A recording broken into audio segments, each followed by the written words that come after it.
آخری نتیجہ یہی نکلا کہ خود ہاتھ پاؤں مارنے سے خاطر خواہ نتیجہ برآمد نہ ہوگا۔ انا پسند ماں کو منانا اس کے بس کا روگ نہ تھا۔ دنیا میں واحد شخص جو میمونہ پر رعب جما کر کوئی بات منوا سکتے تھے وہ مجیب ماموں تھے، سو اس نے پیار سے مجیب ماموں کو صورتحال سے آگاہ کر کے مدد کی درخواست کی۔ پیارے ماموں بھی جھٹ عزیز از جان بھانجے کی مدد پر کمر بستہ ہو گئے۔ اتفاق سے انہی دنوں مجیب ماموں کے فرزند ارجمند عبید الرحمن جو آرمی آفیسر تھے چھٹیاں گزارنے بیوی بچوں سمیت ماں باپ کے پاس آئے ہوئے تھے۔ بھتیجے کی آمد کی خبر سن کر دونوں پھوپھیاں اس سے ملنے کو بے قرار ہوئیں۔ اس سے پہلے عبید الرحمن پھوپھیوں سے ملنے ان کے گھر جاتے مجیب ماموں نے سب کو اپنے ہاں لنچ پر مدعو کر لیا۔ بہت دن بعد یوں سارا خاندان یکجا ہوا تھا۔ مجیب ماموں کے اکلوتے بیٹے اور دونوں بیاہی بیٹیوں سمیت میمونہ اور صفیہ بھی شوہر اور بچوں سمیت پہنچ گئی تھیں۔ کھانے کے بعد جب نوجوان پارٹی اپنی گپ شپ میں مشغول ہو گئی تو مجیب صاحب نے صفیہ کو مخاطب کیا، میں نے سنا ہے تم شہرینہ کے لیے رشتے ڈھونڈ رہی ہو۔ رشتے تو بہت آ رہے ہیں بھیا، لیکن شہرینہ کے ابو اس معاملے میں سنجیدگی دکھا ہی نہیں رہے، نہ خود کہیں جانے پر تیار ہوتے ہیں، نہ کسی کو اپنے ہاں مدعو کرتے ہیں۔ کسی سے ملے بغیر تو معاملہ آگے نہیں بڑھ سکتا نا۔ صفیہ نے شوہر پر تکھی نگاہیں ڈالتے ہوئے بھائی سے ان کی شکایت کی۔ توقع تھی کہ بھیا ابھی جواد صاحب کی گوش مالی کریں گے، لیکن انہوں نے محض ہنکارہ بھرنے پر اکتفا کرتے ہوئے روئے سخن میمونہ کی طرف موڑا۔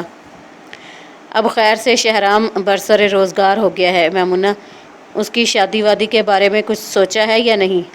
بھائی کے انداز پر میمونہ قدرے سٹ پٹائی تھیں۔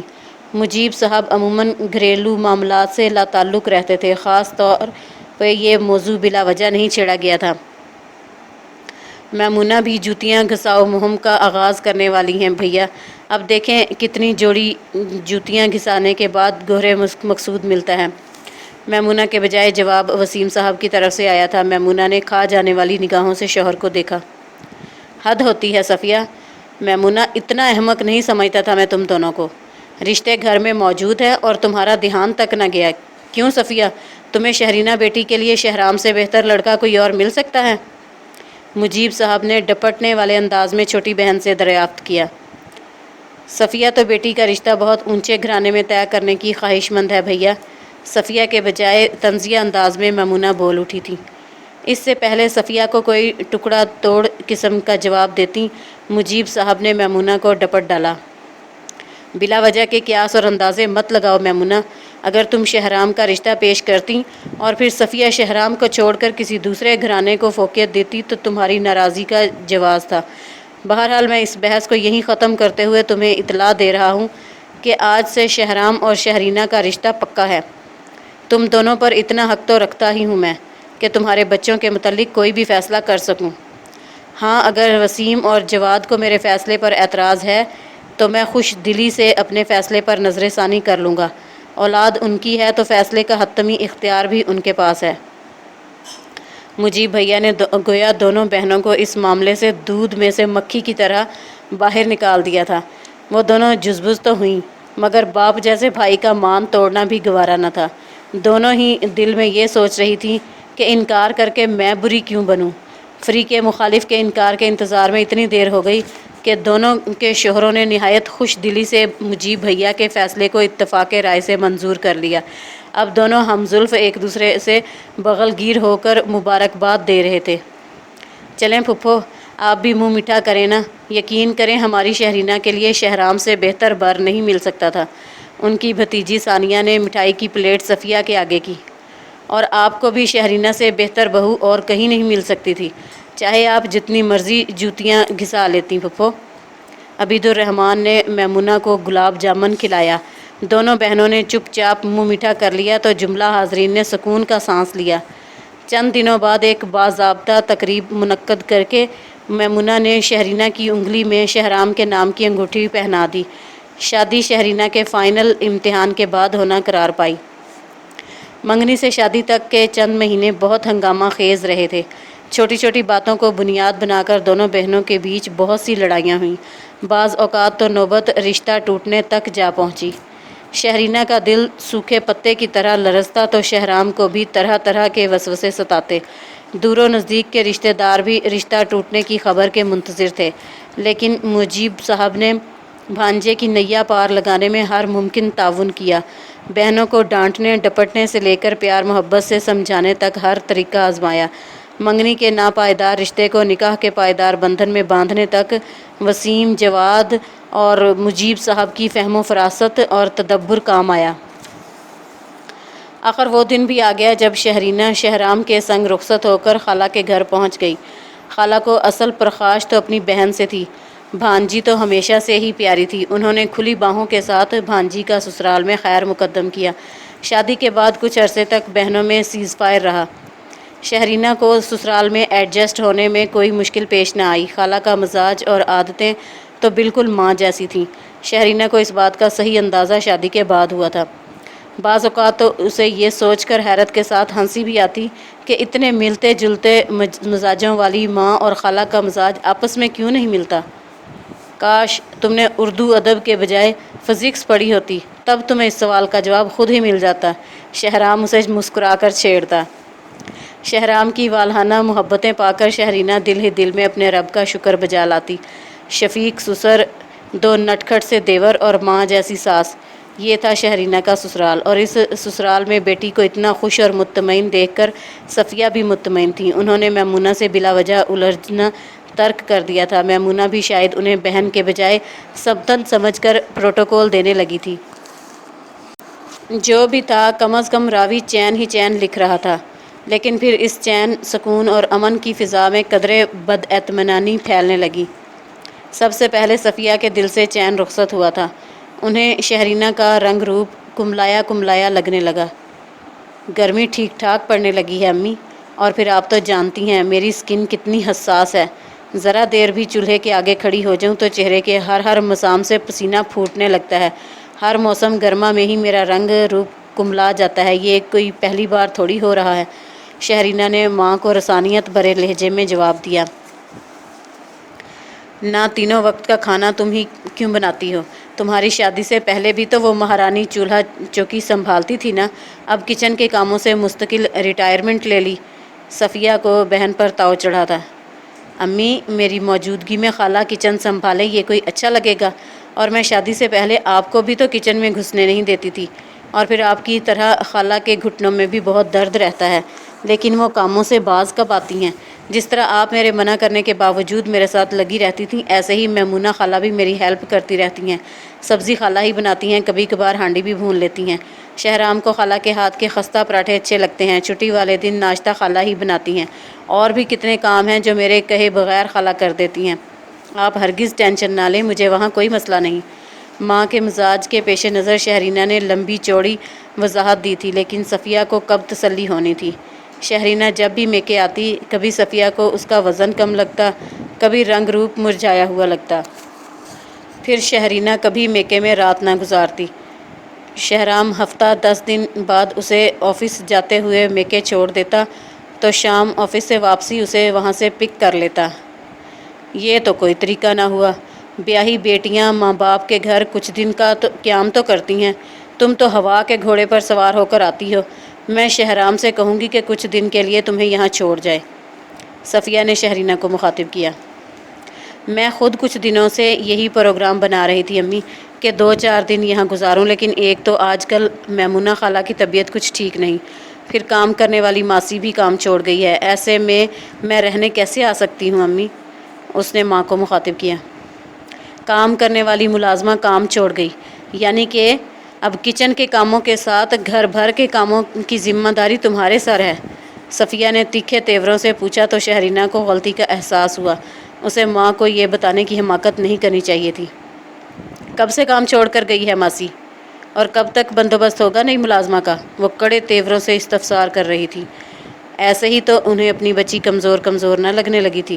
یقیناً سارا دن سسرال میں کولہو کے بیل کی طرح جتی رہتی ہوگی، جب ہی تو اتنا سا منہ نکل آیا تھا۔ آپ کی طرح خالہ بھی حد سے زیادہ نفاست پسند ہے امی. کسی ملازمہ کا کیا کام پسند نہیں آتا، بالکل جس طرح اپنے گھر کوئی ملازمہ ٹک کر بہت عرصہ کام نہیں کرتی، یہی حال وہاں کا ہے. بہرحال میمونہ خالہ آج کل شد و مد سے نئی ملازمہ ڈھونڈ رہی ہیں. امید ہے جلد ہی بندوبست ہو جائے گا، آپ فکر نہ کریں. شہرینہ نے ماں کی تسلی کروائی. بہت بھولی ہو تمہاری ساس ملازمہ ڈھونڈنے کا صرف ناٹک کر رہی ہے. جب مفت کی ملازمہ ہاتھ لگ ہی گئی تو بھلا وہ کیوں کوئی اور ملازمہ ڈھونڈے گی. عادت کے مطابق صفیہ بہت جلد بہن سے بدگمان ہوئی. شہرینہ بے بسی سے ماں کو دیکھ کر رہ گئی. اب وہ ماں کی تسلی کے لیے جتنی لمبی چوڑی وضاحت بھی دے دیتی ان کی تسلی نہ ہوتی. اس نے چپ رہنے کو ہی ترجیح دی. نو بیاہتا لڑکیوں کے چہروں پر تو رونق کا عجب ہی عالم ہوتا ہے. تمہیں دیکھ کر لگتا ہی نہیں کہ نئی نئی شادی ہوئی ہے. نہ کہیں گھومنے پھرنے گئے، ورنہ شادی کے بعد شہرام نے تمہارا پاسپورٹ بنوانے میں تو بہت پھرتی دکھائی تھی.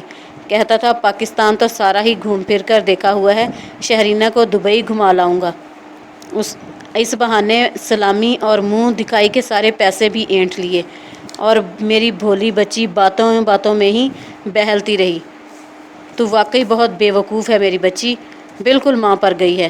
صفیہ کو اپنی بچی جہاں بھر کی مظلوم لگی. توبہ ہے امی، کیسی باتیں کرتی ہیں آپ. شہرام نے مجھ سے کوئی پیسے نہیں اینٹھے، اور ہمارا دبئی جانے کا پروگرام بالکل فائنل تھا. وہ تو عین وقت پر شہرام کے آفس میں ایسے ہنگامی حالات پیدا ہو گئے کہ آفیسرز ورکرز سب کی چھٹیاں کینسل ہو گئیں. شہرام نے دوبارہ چھٹی اپلائی کر رکھی ہے. جیسے ہی چھٹیاں منظور ہوئیں ہم گھومنے پھرنے نکلیں گے. میری سلامی اور منہ دکھائی کے پیسوں سمیت شہرام کی سیونگ بھی انہی کے اکاؤنٹ میں ہے، اور وہ ہمارا گھومنے پھرنے کا ہی فنڈ ہے. شہرینہ ماں کو وضاحتیں دیتے دیتے ضج آ گئی تھی. نہیں جانے دے گی تیری ساس تم لوگوں کو گھومنے پھرنے، لکھوا لے یہ بات مجھ سے. صفیہ کی سوئی اب بھی وہیں اٹکی ہوئی تھی. اوف امی، ایک تو آپ ہر بات میں خالہ کو گھسیٹ کر لے آتی ہیں. یقین کریں میمونہ خالہ میرے ساتھ بہت اچھی ہیں، بہت پیار کرتی ہیں مجھ سے، میرا ہر ممکن خیال رکھتی ہیں. اس نے ایک بار پھر ماں کو یقین دلایا. بس تیری ماں ہی بری ہے، بار بار ماں کو ہی جھٹلائے جا رہی ہے. 4 دن میں خالہ ماں سے بڑھ کر سگی ہو گئی. صفیہ خفگی سے بولی. اچھا ناراض تو مت ہو امی، میری امی تو دنیا کی سب سے اچھی امی ہیں.